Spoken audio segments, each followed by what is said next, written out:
So, the first Sunday of Advent, and although our reading today is from Mark's Gospel, it follows familiar ground from all of those passages we've been having over the last few weeks about watchfulness in Matthew's Gospel. So this is Mark chapter 13, verses 24 to 37. In the days after that time of trouble, the sun will grow dark, the moon will no longer shine, the stars will fall from heaven, and the powers in space will be driven from their courses. Then the Son of Man will appear, coming in the clouds with great power and glory. He will send the angels out to the four corners of the earth to gather God's chosen people from one end of the world to the other. Let the fig tree teach you a lesson. When its branches become green and tender and it starts putting out leaves, you know that summer is near. Well, in the same way, when you see these things happening, you will know that the time is near, ready to begin. Remember that all these things will happen before the people now living have all died. Heaven and earth will pass away, but my words will never pass away. No one knows, however, when that day or hour will come. Neither the angels in heaven nor the Son, only the Father knows. Be on watch, be alert, for you do not know when the time will come. It will be like a man who goes away from home on a journey and leaves his servants in charge after giving to each one his own work to do, and after telling the doorkeeper to keep watch.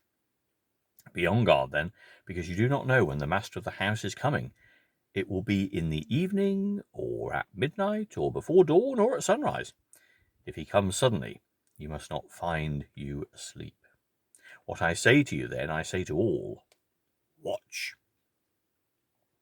Now, an interesting collection of sayings here, very fragmented, doesn't necessarily form a consistent narrative. We have an all-seeing Son of God, and then we have a Son of God who doesn't know what's happening. We have the lesson of the fig tree. We have a mixture of some of the parables we heard in the last few weeks from Matthew's Gospel about watchfulness, being prepared, etc.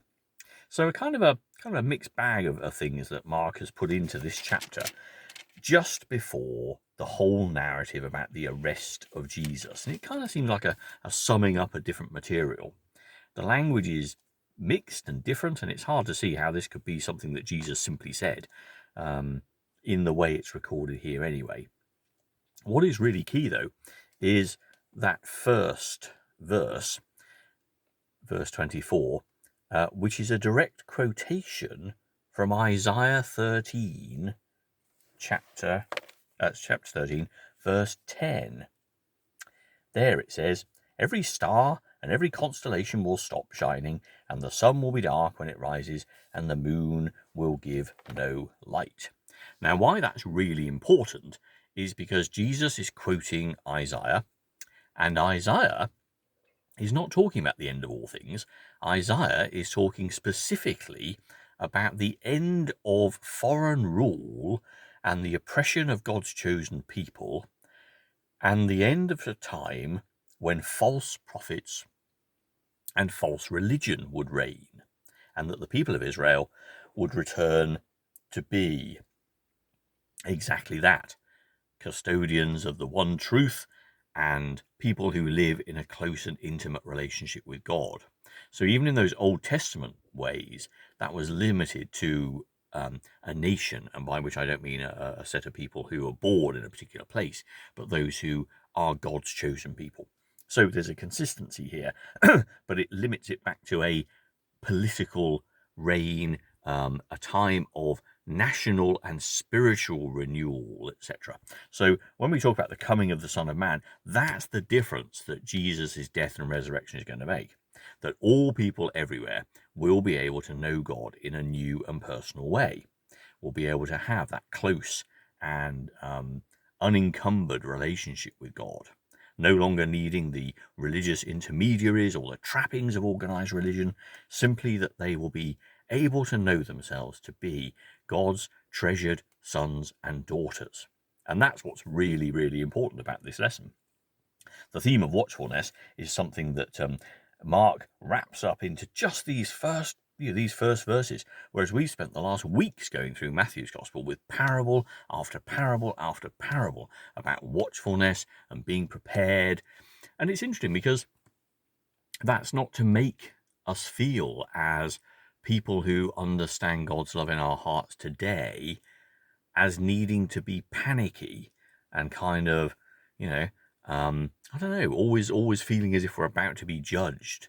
It isn't that at all. It's about instead grabbing hold of what we have and what we know and what we've been entrusted with and doing something with it all the time, of not slumbering.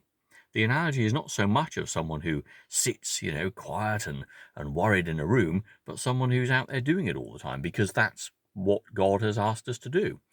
We've been given, through Jesus' death and resurrection, a close and personal relationship with God, a real sense that we are loved, a firm assurance that we will always, always be loved, and that we are held in God's strong arms. And that instills in us more than a desire, more than an imperative, a joy to want to be God's hands and God's voice in the world, to be people who fight against complacency and prejudice, division, anger, prejudice. We are people who are called to live our understanding that all people everywhere matter, because God loves them all the same. That's an imperative. And so all our actions and all our words are to be creative. And in this way, you can begin to see how the kingdom of heaven on earth could happen. If people like us truly lived our lives in service to one another, if we were really interested in the lives of other people, even complete strangers, if we really put the needs of every human being on this planet at the same level of ourselves, then there would be a much better, more unified planet. One where labels of nation don't matter anymore. One where differences of location in this world are to be celebrated for their diversity and their difference and the gifts that they bring. A world where people know they are valued. A world where they know that the most important thing is to live each second of every day full of thanks and praise to the God who made them and the God who made all things. This is our watchfulness, this is our waiting, and it implies no sense of passivity at all. It is an active, dynamic living out of the good news that Jesus came and died for all people. And that's what we're called to be. The people of God that Isaiah pictured but saw limited to the people of Israel. But through the death and resurrection of Jesus, God's people became all people. That's why Jesus came, to make it obvious that God has a special and loving relationship with all his creation, and that everybody is loved and everybody matters. And our lives simply need to be based on that fact.